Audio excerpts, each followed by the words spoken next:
Hai, Assalamualaikum warahmatullahi wabarakatuh. Jumpa lagi dengan saya pada pembelajaran IPS kelas 8. Pada pertemuan kali ini kita akan membahas mengenai pengaruh perubahan dan interaksi keruangan terhadap kehidupan di negara-negara ASEAN. Yang pertama, perubahan ruang dan interaksi antar ruang akibat faktor alam. Yang kedua, perubahan perkembangan ilmu dan teknologi terhadap perubahan ruang. Yang ketiga, pengaruh perubahan ruang terhadap kegiatan ekonomi. Yang keempat, pengaruh konversi lahan pertanian ke industri dan pemukiman terhadap perubahan ruang dan interaksi antar ruang. Nah, kita akan membahas satu persatu, yaitu perubahan ruang dan interaksi antar ruang akibat faktor alam. Kondisi alam dan kondisi sosial negara-negara ASEAN yang relatif homogen dan saling membutuhkan memudahkan interaksi antara satu negara dengan negara lainnya.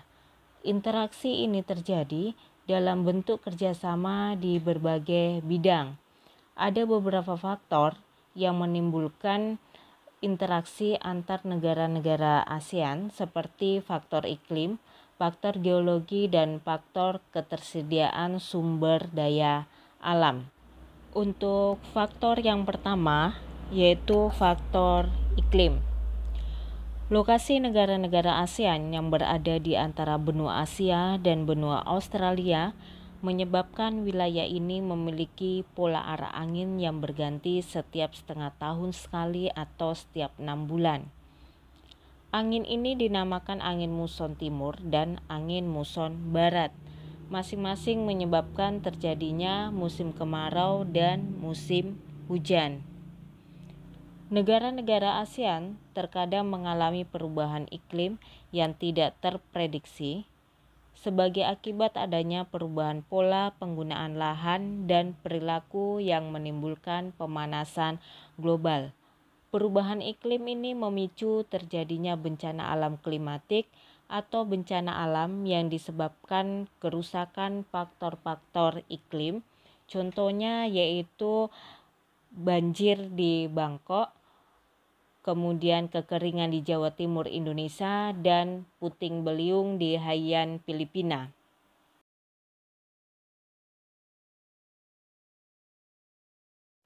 Oke, berikutnya faktor geologi.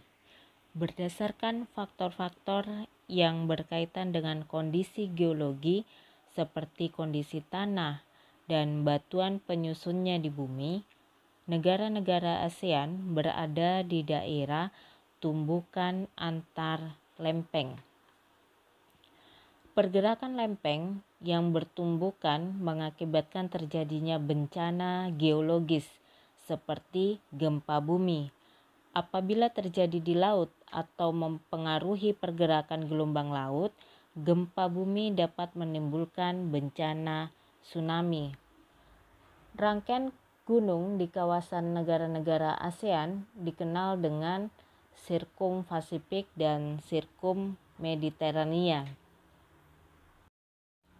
Berikut faktor yang ketiga yaitu faktor ketersediaan sumber daya alam. Hampir semua negara-negara ASEAN memiliki sumber daya alam berupa barang tambang kecuali Singapura. Negara Singapura yang wilayahnya sangat sempit memiliki keterbatasan sumber daya alam barang tambang, tetapi Singapura menguasai perdagangan dan industri. Sumber daya alam tidak hanya berupa barang tambang, tetapi sumber daya alam ada yang berupa hayati dan non-hayati yang dapat dijumpai di negara-negara ASEAN. Tidak semua sumber daya yang diperlukan suatu negara tersedia di negara tersebut. Oleh karena itu, untuk memenuhi kebutuhannya, negara-negara anggota ASEAN melakukan pertukaran sumber daya alam dalam kegiatan jual beli atau kegiatan ekspor dan impor. Kegiatan jual beli dan pertukaran sumber daya ini merupakan bentuk interaksi antar negara-negara ASEAN dengan bertujuan meningkatkan kesejahteraan masyarakat. Oke, masih semangat belajarnya kan? Kita masuk pada yang kedua, yaitu pengaruh perkembangan ilmu dan teknologi terhadap perubahan ruang. Perkembangan ilmu dan teknologi telah berpengaruh terhadap berbagai aspek kehidupan manusia. Teknologi yang memiliki peranan besar dalam mengubah kehidupan manusia dalam berinteraksi adalah teknologi transportasi dan teknologi komunikasi. Teknologi transportasi dimanfaatkan untuk memindahkan barang dan manusia dari satu tempat ke tempat lain, sedangkan teknologi komunikasi dimanfaatkan untuk bertukar informasi. Saat ini, berbagai macam bentuk alat transportasi dapat dijumpai baik di darat, laut, dan udara. Ilmu dan pengetahuan yang semakin luas telah memungkinkan perkembangan berbagai macam alat transportasi yang nyaman, cepat, dengan tingkat keamanan yang tinggi. Perkembangan sarana transportasi membutuhkan ruang sebagai sarana ataupun prasarana. Semakin banyak alat transportasi di darat, laut ataupun udara, sarana dan prasarana penunjang seperti perluasan jalan, terminal, bandara, dermaga, pelabuhan akan semakin mendesak pembangunannya. Pembangunan prasarana transportasi akan mengubah kondisi wilayah di suatu negara. Misalkan, untuk membangun jalan raya itu bisa mengkonversi lahan hutan atau sawah. Oke, sekarang teknologi komunikasi. Komunikasi merupakan cara manusia saling berhubungan atau berinteraksi. Ilmu pengetahuan telah berjasa mengubah perkembangan teknologi komunikasi menjadi semakin canggih. Teknologi komunikasi memungkinkan informasi dapat menyebar luas dalam waktu yang singkat. Berbeda dengan keadaan pada masa lalu ketika komunikasi masih menggunakan surat yang membutuhkan waktu yang lama untuk sampai tujuan. Perkembangan teknologi komunikasi sangat menguntungkan karena dapat mengurangi jarak dan waktu. Seperti perkembangan komunikasi saat ini, kita bisa menggunakan internet, kita bisa menggunakan WA, seperti yang kita lakukan sekarang untuk pembelajaran jarak jauh atau PJJ, kita bisa menggunakan WA atau WhatsApp, kemudian bisa YouTube, dan masih banyak yang lainnya. Berikut contoh transportasi. Transportasi darat seperti kereta, transportasi laut ada kapal laut, dan transportasi udara yaitu ada pesawat. Ini adalah contoh alat komunikasi yang masa lalu itu komunikasi pakai surat, dan untuk masa sekarang kita bisa menggunakan WhatsApp untuk berkomunikasi. Kita lanjut yang ketiga ya. Yang ketiga yaitu pengaruh perubahan ruang terhadap kehidupan ekonomi. Negara-negara anggota ASEAN mulai menerapkan APTA atau perdagangan bebas di ASEAN. Secara ekonomis, pemberlakuan APTA akan menjadikan kegiatan ekonomi lebih meluas. Kegiatan produksi yang dilakukan oleh produsen suatu negara ASEAN akan dapat dengan mudah dipasarkan ke negara lain dalam lingkup ASEAN. Kerjasama ASEAN menjadikan proses distribusi menjadi lebih jauh jangkauannya.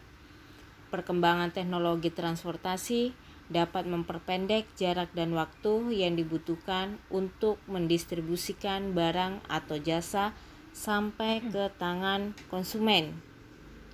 Kegiatan distribusi antar negara dalam bentuk ekspor dan impor yang melibatkan dua negara atau lebih identik dengan pergerakan barang atau jasa antar negara. Kegiatan ekspor dan impor ini menunjukkan adanya interaksi antar ruang negara yang satu dengan negara yang lain. Oke, kita masuk yang keempat ya. Pengaruh konversi lahan, pertanian ke industri dan pemukiman terhadap perubahan ruang dan interaksi antar ruang. Kalian bisa memperhatikan gambar di samping, yang mana gambar tersebut adalah konversi lahan pertanian menjadi pemukiman. Konversi lahan pertanian sering terjadi di negara-negara ASEAN dengan laju pertumbuhan penduduk relatif tinggi. Konversi terjadi terutama di daerah pinggiran kota ataupun area persawahan yang letaknya berdekatan dengan fasilitas umum seperti yang dekat pasar misalkan. Konversi lahan pertanian bersifat menular, artinya ketika satu petak lahan telah dikonversi, lahan pertanian di sekitar petak tersebut juga rawan dikonversi. Hal ini berpengaruh terhadap kelangsungan kehidupan masyarakat di daerah tersebut. Nah, sekarang kita akan lihat apa sih dampaknya konversi lahan pertanian menjadi lahan industri dan dampak dari konversi lahan pertanian menjadi lahan pemukiman. Oke, konversi lahan pertanian menjadi lahan industri itu ada dampak yang ditimbulkannya. Misalkan lahan pertanian menjadi berkurang yang membuat produktivitas pangan dari pertanian menurun. Yang kedua, lahan pertanian sekitar industri berpotensi terkena imbas pencemaran akibat limbah atau polusi dari industri baik tanah, air maupun udara. Yang ketiga, konversi lahan itu menular yang mengancam ketersediaan lahan pertanian. Berikut dampak konversi lahan pertanian menjadi lahan pemukiman. Yang pertama, yaitu luas lahan pertanian semakin berkurang sehingga produktivitas pangan semakin kecil. Yang kedua, petani dan buruh tani kehilangan mata pencahariannya. Yang ketiga, hilangnya lahan ruang terbuka hijau. Dan yang keempat, berkurangnya lahan resapan air. Konversi lahan identik dengan perubahan kondisi ruang. Konversi lahan tidak dapat dicegah karena kebutuhan manusia akan ruang tidak dapat dihindari. Mencegah konversi lahan bisa jadi menghambat pembangunan suatu negara. Oleh karena itu, konversi lahan pertanian harus tetap terjadi. Meskipun demikian, kita harus mengawasi konversi lahan yang terjadi. Jangan sampai mengganggu keseimbangan alam, ekosistem, dan kelangsungan hidup sebagian warga negara. Alhamdulillah, materi pembelajaran kita untuk hari ini sampai di sini dulu ya. Jumpa lagi pada pembelajaran berikutnya. Terima kasih.